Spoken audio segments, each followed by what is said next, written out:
Detrás de los aromas que han definido imperios, de los ungüentos que han sanado cuerpos y de las fragancias que han marcado épocas, ha habido manos femeninas trabajando en la sombra.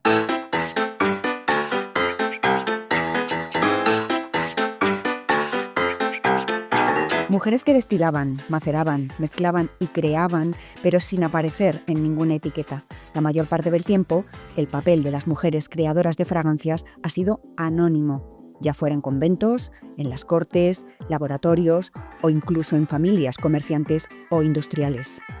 Hola, soy Abigail Campos y os doy la bienvenida a un nuevo episodio de Beautycast Podcast.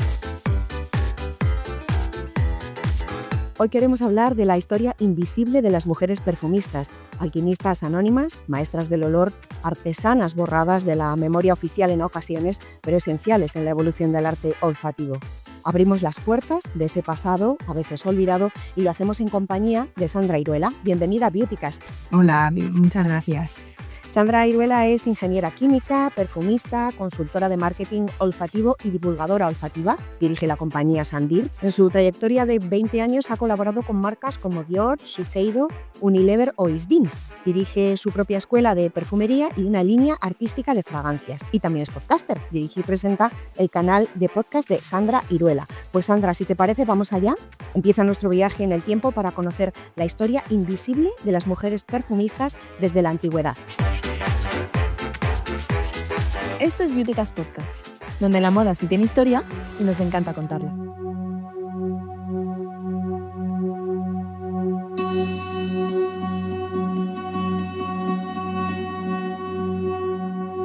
Estamos en Mesopotamia, en el 1200 a.C.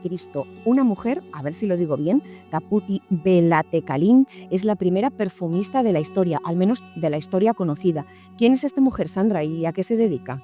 Bueno, pues esta mujer fue reconocida y sigue siendo emblemática en la historia de la perfumería porque creó sus propios alambiques, ¿no? Y eso pues dio lugar a poder obtener de las plantas las esencias. Así que desarrolló técnicas pues, de destilación. La destilación es una técnica que se sigue utilizando a día de hoy, que se basa en obtener el aceite esencial a partir del agua a 100 grados, ¿no? De ahí la destilación.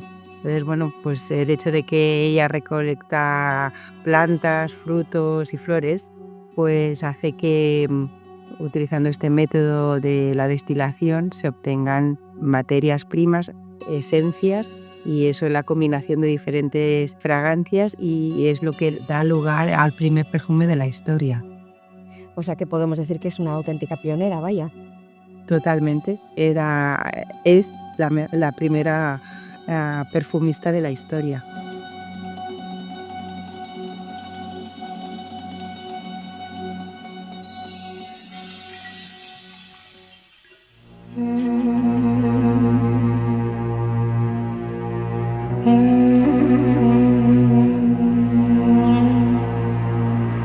En el antiguo Egipto, el conocimiento de la materia perfumística es cosa de filósofos, médicos, boticarios y sabios, la mayoría hombres. ¿Hay alguna mujer entre ellos? A ver, había mujeres, pero no se les daba la importancia que realmente tenían, ¿no? Entonces participaban activamente del desarrollo perfumístico, pero las mujeres no se las nombraba, ¿no? Pero estaban ahí, realmente estaban ahí. ¿Trabajaban en la sombra? Totalmente, trabajaban en la sombra haciendo pues eso, la recolección y la obtención de resinas, de las flores, especies, maceraban los ingredientes, actuaban como trabajadoras de obtención, pero no se les daba nombre o no se las mencionaba. Hay algunos casos de colectivos de mujeres que sí participaban de un modo más activo. Por ejemplo, las sacerdotisas participaban activamente en la elaboración de aceites rituales en los templos, ¿no? ¿En qué consiste esa actividad, Sandra? Pues ellos lo que hacían era elaboraban como aceites sagrados, ¿no? Hay el kipi, que es una receta que proviene de un papiro Ebers, ¿no? Que es datado alrededor del 1500 a.C. O sea, que lo que se conseguía era que hacer este perfume fuera sagrado, y eso es lo que hacían de forma activa estas sacerdotisas, ¿no? Elaborar pues con diferentes ingredientes que a día de hoy se siguen utilizando, y se utiliza pues la miel, resinas de diferentes árboles, las mentas, especies, cítricos también, ¿no? Y lo que hacen es una receta, ¿no? que podían incorporar estos ingredientes y lo utilizaban no solo como perfume, sino también como uso medicinal.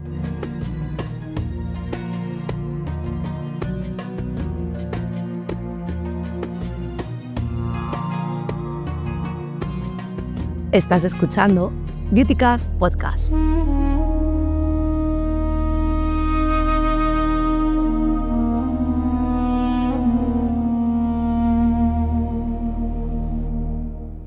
Hoy nos acompaña en nuestro viaje en el tiempo Sandra Iruela, ingeniera química, perfumista y divulgadora olfativa. Sandra, llegamos ya a la antigua Roma. Existe una industria perfumista enorme. Los grandes perfumistas son hombres libres o formados en determinadas técnicas, pero bueno, también hay muchas mujeres que trabajan directamente en esta industria del perfume, sobre todo en el nivel artesanal. Sin embargo, una vez más, no han pasado a la historia, ¿verdad? ¿Por qué? La verdad es que no han pasado a la historia, aunque tuvieran reconocimiento, porque simplemente el hecho de ser mujer no les daba pues eso, esa visualización, ¿no? Pero sí que estaban pues en talleres artesanales, hacían toda la parte legal, comercial, y ellas lo que hacían era pues mezclar, digamos, lo que hoy en día conocemos como evaluación, ¿no? La evaluación de los perfumes, pero lo que no hacen es firmar las obras, no controlan los diferentes conexiones entre los diferentes gremios, y al final pues están invisibilizadas porque ellas entienden de materias primas, saben cómo obtenerlas, saben cómo mezclarlas, pero no se les da voz. ¿Y qué es esto de la evaluación que has mencionado? Pues la evaluación es una figura clave en el sector del beauty, ya sea en el sector de la perfumería como en la cosmética, y que precisamente yo en mi escuela formo a estos expertos evaluadores. Es una figura clave, como te decía, porque lo que hace es linkar la parte de técnica del perfumista y ponerle voz a lo que realmente está buscando el mercado, por lo tanto la parte de marketing. Tiene capacidades olfativas, tiene vocabulario técnico y olfativo, y es capaz de vestir y diseñar ese briefing que está buscando el cliente para comercializar después, ¿no? Entonces trabaja todos los momentos de la verdad de un perfume o de una crema para que el consumidor tenga una experiencia positiva, hedónica y lo más sensorial posible. Es decir, si trabajamos una crema, pues evaluar en el momento de la compra está muy bien, porque todos olemos cualquier producto antes de comprarlo, y que después en tu casa, cuando te lo aplicas, ya sea como detergente, como gel de ducha o como crema facial, sigas viviendo esa experiencia sensorial, porque el olor es el sentido más emocional. Entonces, trabajar el olor, el diseño y el perfume aplicado en un producto, ya sea cosmético, detergencia, ambientación, incluso aromas, es clave para tener un éxito asegurado del producto en el mercado. Vaya, pues qué interesante, y también pensar que esto estamos hablando de unas metodologías totalmente actuales, pero que hunden sus raíces en la antigua Roma, como has dicho. Por ejemplo, era una de las actividades que hacían las mujeres, aunque fuera en la sombra.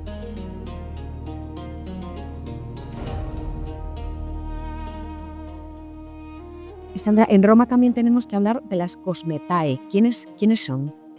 Son esta figura de evaluadora que te comentaba, que lo que hacían era pues preparar los perfumes, los cosméticos, cuidaban el cuerpo de las damas más aristocráticas y darle esa funcionalidad y ese rigor a la belleza. Entonces, con la mezcla de los aceites, los ungüentos, los maquillajes, lo que hacían era pues empoderar a estas mujeres y utilizaban sus técnicas como expertas para que estas mujeres estas mujeres aristócratas tengan esa visión más seductora delante de su corte o delante de toda la nobleza. ¿Y en los templos de la antigua Roma también hay mujeres manejando rituales perfumados? Sí, pero siguen siendo pues eso, en la sombra y lo que hacían era que en los templos romanos, ¿no? Pues habían esas sacerdotisas que comentábamos que manejan inciensos, aceites, resinas, absolutos, todos los aromáticos que proceden de plantas, ramas, resinas, y lo hacían especialmente en cultos, ¿no? Pues a Venus, Isis, Cibeles, a las diferentes diosas.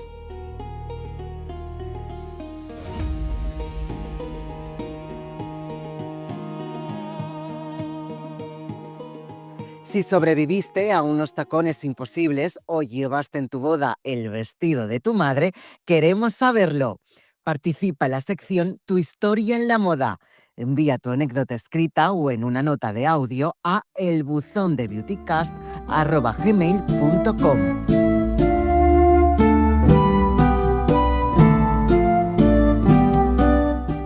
Nos acompaña hoy en Beautycast Podcast Sandra Iruela. Ella es perfumista, es ingeniera química, es divulgadora olfativa y estamos hablando de la historia invisible de las mujeres perfumistas a lo largo de la historia. El papel de las mujeres en la creación de perfumes durante la Edad Media pues también es fundamental, aunque en gran medida nuevamente invisible o secundario en los registros históricos, pero en la Europa medieval efectivamente algunas mujeres siguen trabajando en estas áreas de crear perfumes, por ejemplo, en los conventos, ¿no, Sandra? ¿Qué hacen?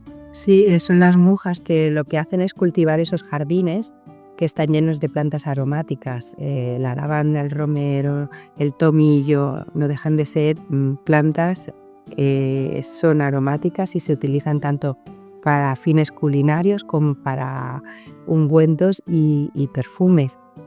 A partir de ahí, pues lo que hacen con las flores es destilar y obtener el agua floral, y también elaboran los bálsamos, ungüentos y perfumes medicinales que lo que hacen es transmitir ese bienestar, esa sensación hedónica, placentera de sentirte bien con un olor que sea agradable. Y más allá de los conventos, ¿también hay mujeres artesanas que se dediquen a producir esencias y aceites?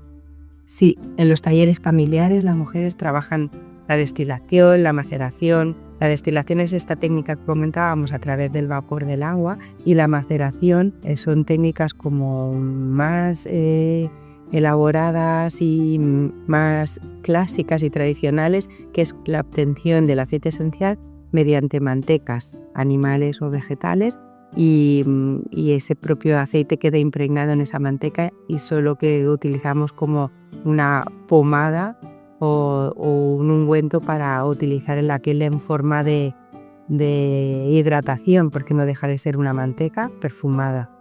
Entonces ellas lo que hacen es prepararse las esencias, pero siguen estando en la sombra, como tú bien decías, porque los negocios están a nombre de los padres, maridos o los varones.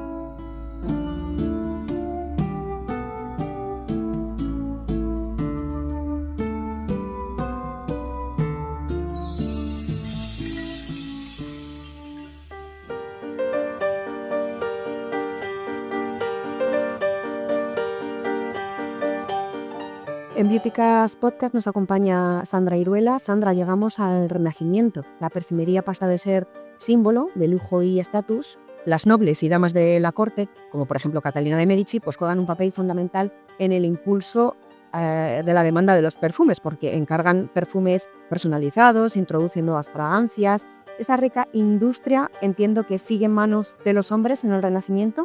Sí, a nombre de los hombres, pero ella realmente marca un antes y un después, y es que a partir de que Catalina de Menzi decide llevar a perfumistas privados a París, donde introduce pues eso, el uso de la moda y que tengan pues esos complementos, ¿no? Hace que esas mujeres empiezan a verse, y ella lo que trabaja o lo que pone en manifiesto es la importancia que tiene que los cueros dejen de oler a animal, a peccari, y que empiecen a oler agradable. ¿Y cómo lo hacen? Con la ayuda de los alquimistas, de los productores de flores y plantas que hay en la parte de la Provenza en Francia, y lo que hacen es, tradicionalmente, es impregnar esos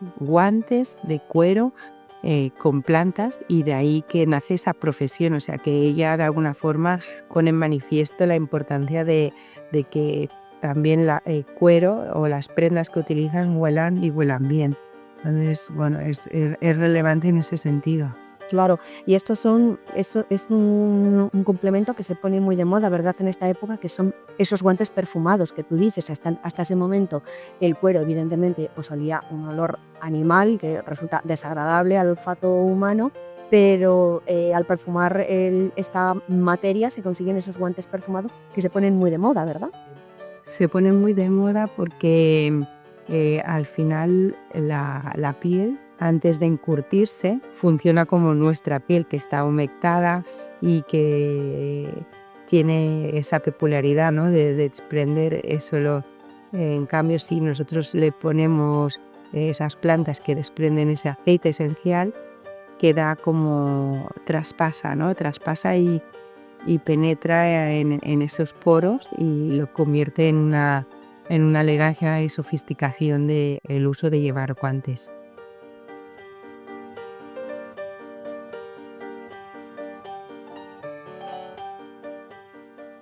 Pues avanzamos en el tiempo, llegamos a la corte de Versalles. Aquí el papel de las mujeres perfumistas está limitado por las normas sociales y por la estructura de poder. Pensemos que estamos en los siglos XVII y XVIII, pero existen algunas figuras femeninas destacadas, principalmente en roles domésticos o artesanales dentro del palacio. Son las que llamamos parfumées. ¿Quiénes son las parfumées? Las perfumées eran mujeres que elaboran perfumes para la corte, trabajan en estancias privadas del palacio y servían a reinas y nobles, ¿no? No eran perfumistas como tales, pero sí ya empiezan a ser esas artesanas expertas dentro del ámbito doméstico.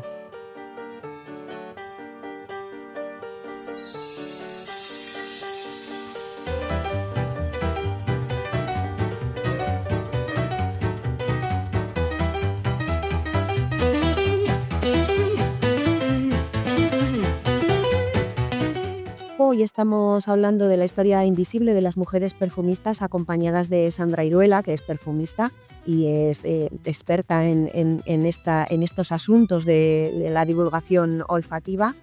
Andando el tiempo, llegamos al siglo XX y hay que esperar hasta este siglo para poder hablar ya de algunos nombres femeninos en el ámbito de la industria perfumística. Lo cierto es que, como estamos contando hasta ese momento, pues tampoco se habla mucho ni siquiera de los perfumistas, porque hacer un perfume es más bien un trabajo a puerta cerrada, pero los consumidores prestan atención a la empresa que vende el perfume más que al perfumista, ¿verdad? O un ejemplo, por ejemplo, es el propio Chanel número 5, del que ya hemos hablado en el podcast, que crea un hombre que se llama Ernest Beau, a petición de Mademoiselle Chanel, pero al final el nombre que trasciende es el de la marca Chanel más que el de Ernest Beau.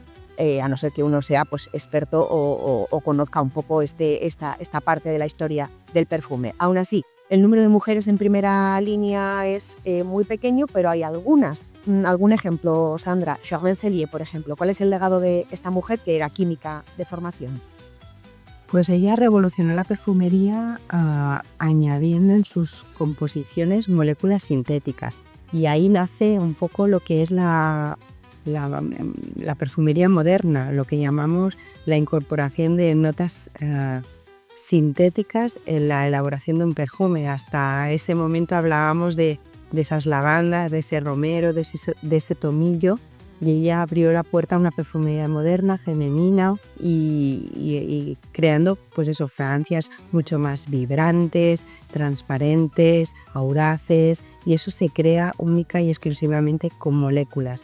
Entonces a partir de ahí utilizo pues las notas aldehídicas, que son un clásico a día de hoy utilizarlas en perfumería, ya lo utilizo, como tú bien decías, Ernest Beaux en el perfume de Coco Chanel, pero sí que el hecho de abrir, ¿no?, la mente y saber que puedes hacer o tener mucha más creatividad fue Germaine Joly quien consiguió precisamente pues abrir ese universo olfativo en cuanto a moléculas sintéticas se refiere. Porque una duda que me surge, la introducción de moléculas sintéticas, más allá de abrir a un abanico de nuevos aromas, ¿también es útil para la permanencia del perfume? Para que el perfume, digamos, no caduque tan pronto que un perfume hecho únicamente con ingredientes naturales.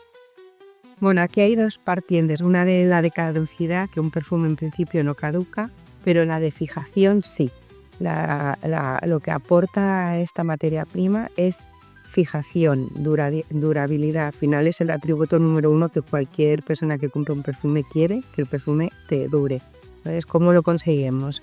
Lo conseguimos con las materias primas, ya sean naturales y sintéticas, porque las naturales con notas de fondo, pues como resinas, maderas, bálsamos, ayuda mucho a la fijación, pero sí que es súper interesante introducir un químico aromático, un fijador, un fixolide, un galaxolide, un ambretolide, que son estas moléculas que son naturales idénticos de notas animálicas que se utilizaban antaño para precisamente fijar, ¿no?, lo que llamamos el almizcle.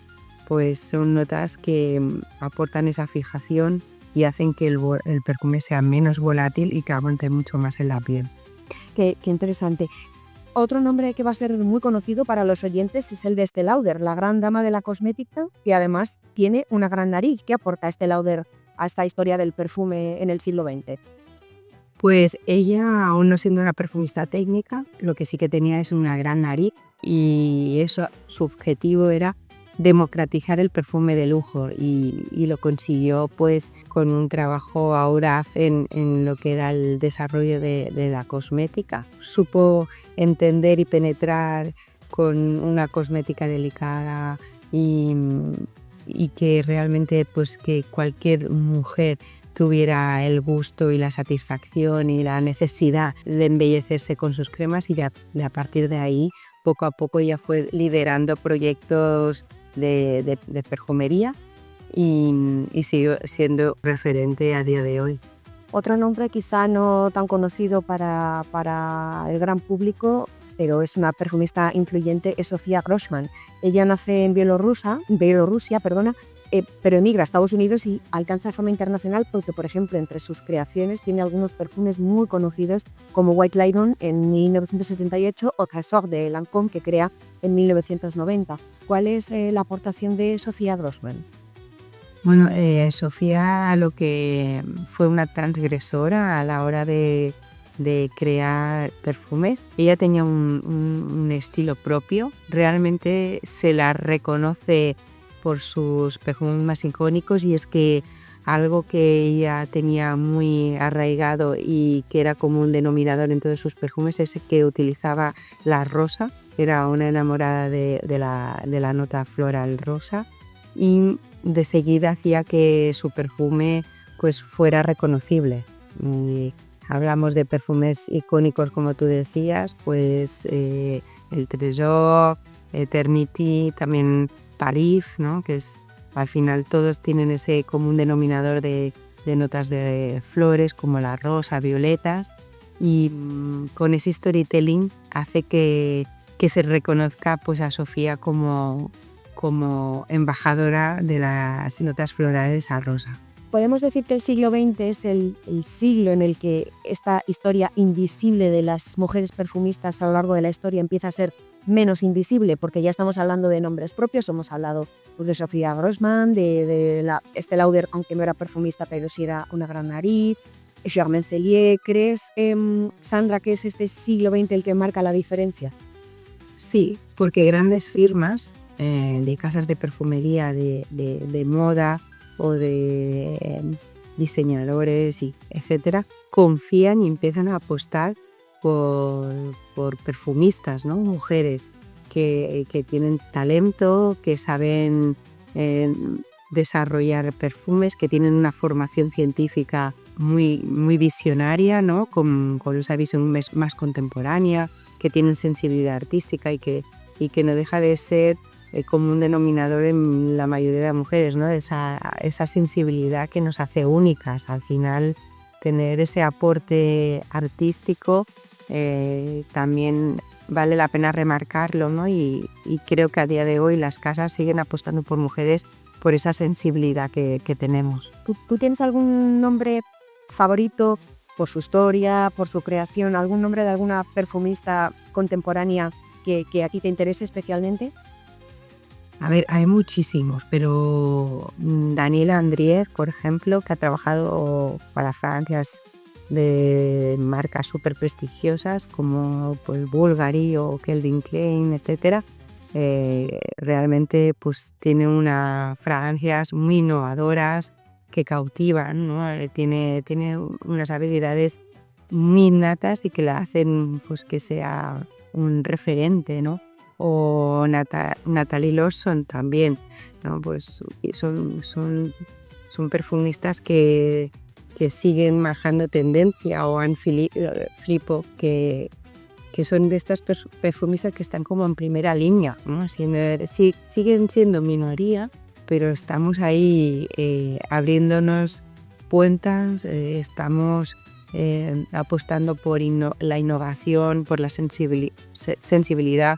Somos como esa parte más creativa, innata que tenemos las mujeres. Y en tu caso, en tu propia historia como perfumista, ¿ha influido de algún modo en tu carrera el ser mujer? Bueno, yo inicié la carrera cuando ya acabé mi formación y empecé a liderar mi propio proyecto hace ya más de 15 años. Y sí que me encontré con barreras. Era una mujer joven, un sector masculinizado y aún más en España, ¿no? Y en Barcelona, y que lideraba su propio proyecto. Entonces no tenía un referente de casa en la que estaba trabajando, sino que era mi propia marca. Sí que tengo una trayectoria profesional en grandes marcas, ¿no? Yo trabajé en Puig, por ejemplo, y ahí pues eso me dio mucho reconocimiento, ¿no? Porque al final es donde trabajas, donde aprendes y donde creas, ¿no? Pero sí que me tenía que basar mucho en mi trayectoria, en experiencia, en contactos, porque la credibilidad por ser mujer era un poco... Estaba en entredicho, ¿no? Sí, la verdad es que sí. Y entonces, bueno, pues me encontré en ocasiones que me decían que esperaban a mi jefe para iniciar la reunión. Entonces, bueno, dice, no va a venir ningún jefe porque soy yo misma. Entonces eso sí que me costó y tuve que armarme de valor y liderar un proyecto que aparte de apasionante, que era lo que nos centrábamos, que era la creación de un perfume, liderar la parte de ser mujer. Pues Sandra, enhorabuena por tu trayectoria. Hasta aquí llega nuestro viaje por la historia invisible de las mujeres perfumistas. Nos ha acompañado Sandra Iruela, ingeniera química, perfumista, directora de la compañía Sandir. Muchísimas gracias por haber estado este ratito en Beautycast, por haber compartido con los seguidores del podcast todo este contenido tan interesante sobre la historia invisible de las mujeres perfumistas, cada vez más visible, afortunadamente, y hasta muy pronto. Muchas gracias a ti.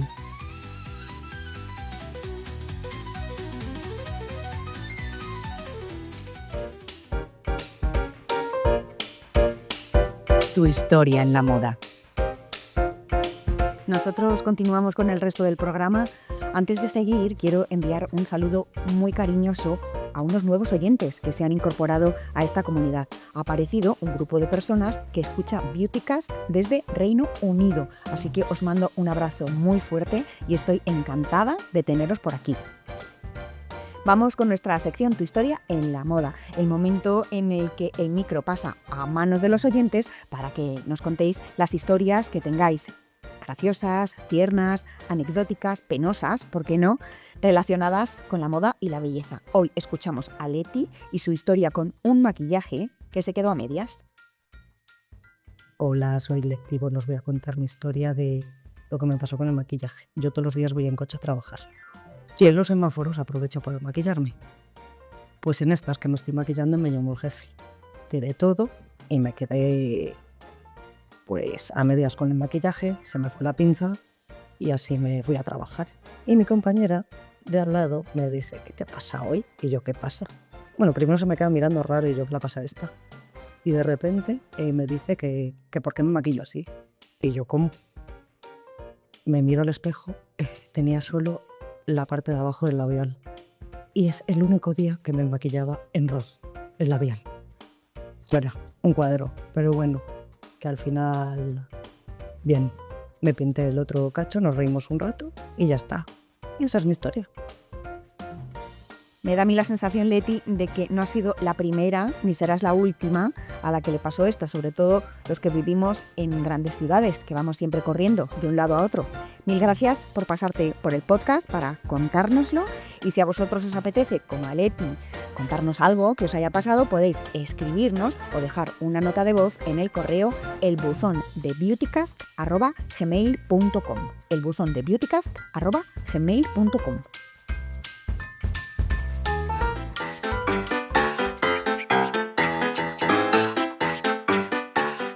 Gracias a todos los que estáis escuchando Beautycast, tanto en los episodios normales como en los extra, que se llaman Mini Beautycast.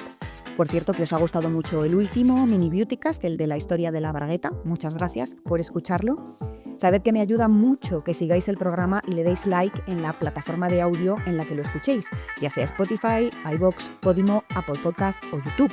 Escribidme, que me encanta leeros y os contesto a todos. Contadme qué os parecen los episodios, hacedme críticas, sugerencias de temas y recordad también que hay un perfil de Instagram del podcast con más contenidos. Os espero por ahí también, @beautycastpodcast en Instagram. En unos días habrá un nuevo Mini Beautycast y dentro de 15 días, como siempre, un episodio largo. Sabéis que hay un nuevo episodio los días 1 y 15 de cada mes. En el próximo nos vamos a la época victoriana y vamos a conocer una tendencia de belleza que os va a dejar boquiabiertos, os lo aseguro.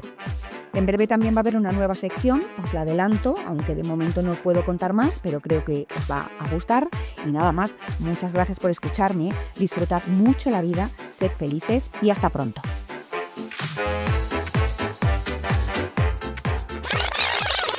Vamos con nuestra sección Tu historia en la moda, el momento en el que Vamos con nuestra sección Tu historia en la moda, el momento en el que yo dejo el micro por un ratito y se lo dejo Vamos con nuestra sección Tu historia en la moda, el momento en el que el micro pasa... Venga. Vamos con nuestra sección Tu historia en la moda. ¿Pero de verdad?